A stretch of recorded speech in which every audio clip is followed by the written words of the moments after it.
convosco. Ele está no meio de nós. Proclamação do Evangelho de Jesus Cristo segundo Mateus. Glória a vós, Senhor. Naquele tempo, quando Jesus andava à beira do mar da Galileia, viu dois irmãos, Simão, chamado Pedro, e seu irmão André. Estavam lançando a rede ao mar, pois eram pescadores. Jesus disse a eles: Segui-me, e eu farei de vós pescadores de homens. Eles imediatamente deixaram as redes e o seguiram. Caminhando um pouco mais, Jesus viu outros dois irmãos, Tiago, filho de Zebedeu, e seu irmão João.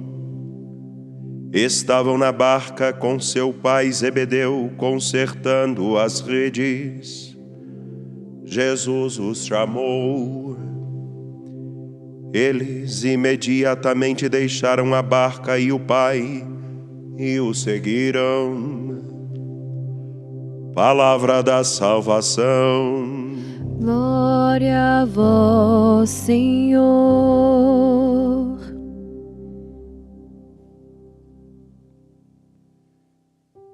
Quarta-feira do tempo do Advento, primeira semana do tempo do Advento, dia em que celebramos a memória de um dos apóstolos, um dos alicerces da fé cristã, aquele que nos ajuda a compor a nossa tradição, que traz a riqueza de mergulharmos na Escritura e aprender com o que o Senhor, nosso Deus, fez ao longo de toda a nossa história, e a partir do que aprendemos, entender qual é a sua palavra para os nossos dias, para a nossa história, para os nossos passos, as orientações que Ele nos dá. E o início que temos é justamente a riqueza e a beleza do chamamento dos primeiros discípulos, em especial esse narrado no capítulo 4, versículos 18 a 22. Acredito que todos já viram como eu gosto de voltar um pouco naquilo que significa o nome de cada pessoa na Escritura, porque o nome, de modo particular, ele fala um pouco na Sagrada Escritura da missão que aquela pessoa deverá ter. Se Simão passa a ser chamado Pedro, porque precisa ser firme, André não muda o nome. André, ele continua sendo André, e o seu nome significa homem, masculino, viril. O primeiro verbete, homem, que significaria André, traz justamente uma mescla de sentido tão bonita. Porque vejam, Jesus que anda à beira do mar, ele vê dois irmãos. Ele vê duas pessoas, dois homens. Ele vê dois seres humanos.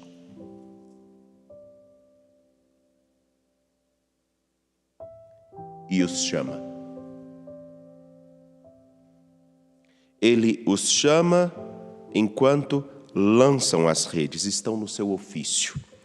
São aqueles que estão no trabalho para buscar, produzir, fazer com que o Evangelho, com que a vida, perdão, não o Evangelho, com que a vida tenha sustento.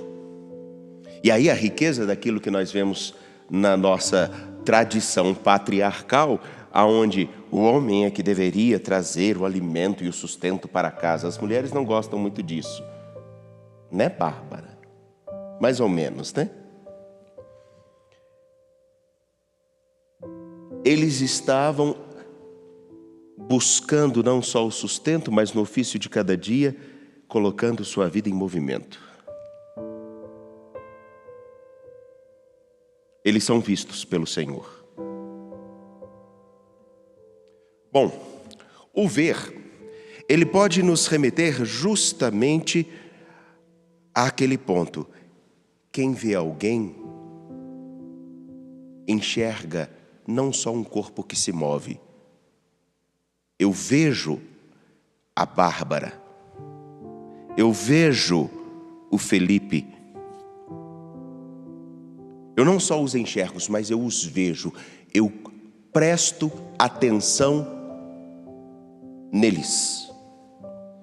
E aí a riqueza do que diz a Escritura é que Jesus, enquanto tem a sua missão, ele para perceber, ver com profundidade o ser humano. De maneira tal que ele possa fazer da sua história e do seu ofício algo novo. Segui-me, e eu farei de vós pescadores de homens. Farei uma mudança na história de vocês, aonde aquilo que vocês experimentam no cotidiano da história de vocês, agora terá um novo sentido.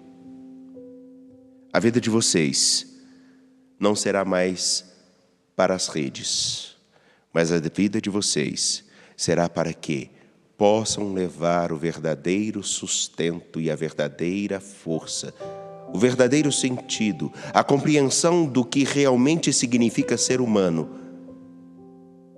para todos os homens. Mas antes vocês deverão encontrar essa mesma riqueza que eu revelarei a vocês, que eu mostrarei a vocês. Por isso, o ver é mais do que simplesmente passar o olho, é ter a atenção para olhar a característica, o modo com que anda, o seu temperamento, o modo com que fala. E eles o seguiram. Mas há um outro detalhe. O Senhor os chama, eles o seguem e ele continua ao seu caminhar. E ele vê outros dois, Tiago e João, que consertavam as redes. Isso é muito rico e muito precioso, porque ao mesmo tempo que temos aqueles que precisam buscar o sustento, que precisam buscar fazer do seu dia a dia, do seu trabalho, algo extremamente frutífero, existem aqueles que precisam organizar, consertar, preparar e manter aquilo que já existe. O que é necessário para trabalharmos, o que é necessário para anunciar, o que é necessário para viver. Enquanto alguns desbravam, outros precisam ser aqueles também que mantêm, cuidam e zelam.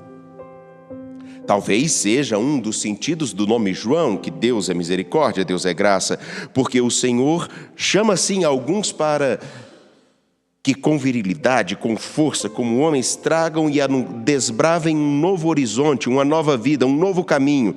Mas também existem aqueles que precisam cuidar, zelar, para que o nosso modo de anunciar, o nosso modo de seguir Jesus Cristo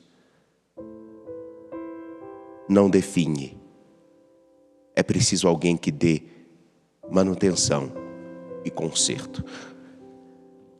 Jesus os chamou, tanto Zebedeu e Tiago, como Pedro e André. Chamou a estes 4 no início, e os 4 imediatamente deixaram alguma coisa e seguiram o Senhor. Eles foram vistos e responderam a um convite. Isso tem muito significado e muita riqueza, porque todo homem que entende que foi visto por nosso Deus, que foi visto e visitado por nosso Senhor Jesus Cristo, todo aquele que se encontra com a sua graça, ou que quer mergulhar no novo horizonte que Ele nos apresenta, ele precisa ter a coragem de dizer: eu não estou vivendo os meus dias por nada, eu estou vivendo os meus dias porque eu encontrei alguém que fez a minha vida ter um novo sentido, Jesus Cristo. E aí voltamos àquilo que escutamos na carta aos Romanos: se com tua boca confessares Jesus como Senhor, e no teu coração creres que Deus o ressuscitou dos mortos, serás salvo. Não é somente o fato de dizer com a boca e de crer no coração. Essa forma de falar de Paulo aos Romanos está querendo dizer o seguinte: nós falamos aquilo que de algum modo nós já começamos a assimilar. No entanto, que o processo terapêutico me parece que justamente a pessoa, à medida com que ela fala determinadas coisas, é que ela começa a tomar consciência de que ela pode transformar aquelas coisas. É isso mesmo? Eu estou certo, Bárbara? A cura pela palavra. Fala isso no microfone, por favor. A cura pela palavra. A cura pela palavra. Então, à medida com que eu confesso, eu falo com a minha boca que Jesus é o meu Senhor, alguma coisa já começa a mudar aqui dentro. E crer no coração significa lá no meu íntimo, eu reconheço que Ele me olhou. E que eu preciso sim desbravar um novo horizonte e falar dele, a exemplo de André e Pedro. Eu preciso ter a força necessária, mas eu preciso também ter a capacidade de olhar aquilo que está ao meu redor e perceber, dentro da minha comunidade, dentro da igreja, sim, dentro da sociedade como um todo, perceber o que não condiz, o que não está certo e ajudar a consertar, a dar uma manutenção, um novo corpo, uma nova forma, um novo sentido.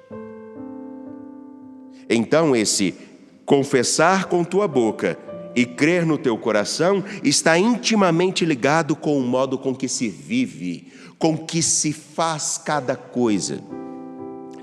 E de maneira muito particular está atrelada a um dado: Deus não me viu somente, Deus me vê e eu quero vê-lo. E porque eu quero vê-lo, eu preciso a todo instante recordar: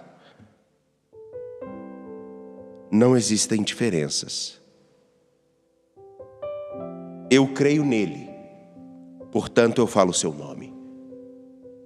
Eu vivo conforme o seu nome. Eu vivo conforme sua palavra. E quero que outros, a exemplo de André, Pedro, Tiago e João, o conheçam. Mas como conhecerão se? Aí voltamos ao versículo 14 do capítulo 10 da carta aos Romanos. Como crer sem antes ter ouvido falar dele? Quem pode crer em nosso Senhor Jesus Cristo se não ouvir falar dele? Mas entendamos uma coisa: esse falar não é o que nós temos no contexto atual, de uma verborragia, onde um monte de gente vai falando. Verborragia significa a pessoa que fala demais e escuta de menos. E às vezes ela fala tanto, que é justamente para não dar condições de outra pessoa a argumentar, apresentar sua compreensão de vida. A pessoa que está disposta a falar demais, ela não está disposta a ouvir, a escutar. E aí o grande problema: como crer sem antes ter ouvido falar dele? Mas esse ouvir falar dele é ouvir falar com qualidade, não com uma repetição inesgotável de palavras. Falar com alguém. Isso presume que eu vou falar com Bárbara e escutar a Bárbara. Falar com Felipe e escutar a Felipe. O que você entendeu disso? Não é esse o itinerário que nosso Senhor Jesus Cristo fez? E não é isso justamente que significa aprofundar na fé? Como você entende isso? E como ouvir sem alguém que pregue? Como ouvir sem alguém que com responsabilidade assuma sua postura de que eu fui visto por meu Senhor? Eu preciso ir sim anunciar o seu evangelho, mas eu preciso ter a responsabilidade de cuidar para que tantos outros entendam qual é a sua graça. E como pregar se nós não nos compreendemos como continuadores, enviados dele mesmo para chegar até os confins do mundo? Chegar até cada pessoa. Enfim, o nome André, que significa homem, viril, masculino, remete a uma necessidade de nós todos termos a força, o compromisso daquilo que significa ser homem. Quando nós falamos que um jovem se tornou homem, nós não estamos falando que ele está maduro, que ele é responsável, que ele precisa assumir o seu lugar no mundo. Inclusive, antigamente, quando os homens, as mulheres tinham suas necessidades de trabalhar e ficavam viúvas, o filho mais velho escutava a seguinte frase: você agora é o homem da casa, você tem uma responsabilidade de ajudar e cuidar destes que estão ao seu redor. Ajudar e cuidar. Nós, todos, a exemplo de André, precisamos nos reconhecer como aqueles que foram vistos por nosso Deus. A exemplo do que aconteceu justamente em Êxodo, quando o Senhor viu a necessidade do seu povo, viu o sofrimento do seu povo, escutou o clamor do seu povo que era escravo. Ele viu e foi ao seu encontro. E esses homens e mulheres daquele tempo tiveram que dar uma resposta.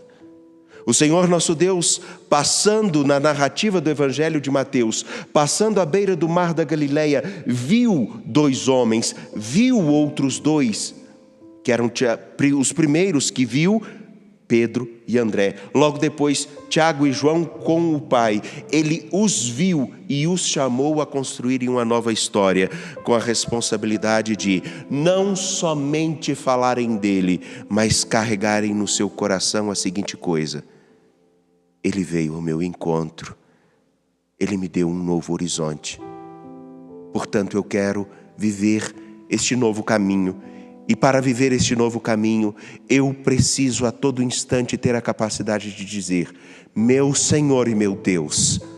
E com Ele percorrer a estrada da vida, mostrando a outros tantos qual é o real motivo de eu estar aqui e estar ali, aonde quer que eu esteja, que eu simplesmente seja a sua voz, a sua mão, os seus pés, que portam um coração capaz de amar, acolher e ajudar a reconstruir história. Reconstruir histórias em Cristo nosso Senhor. Você como André, você como Pedro, você como Tiago e João, vive isso? Ou só quer que alguém te proporcione isso? Se for só para alguém te proporcionar, nós ainda temos que caminhar muito no seguimento de Jesus Cristo.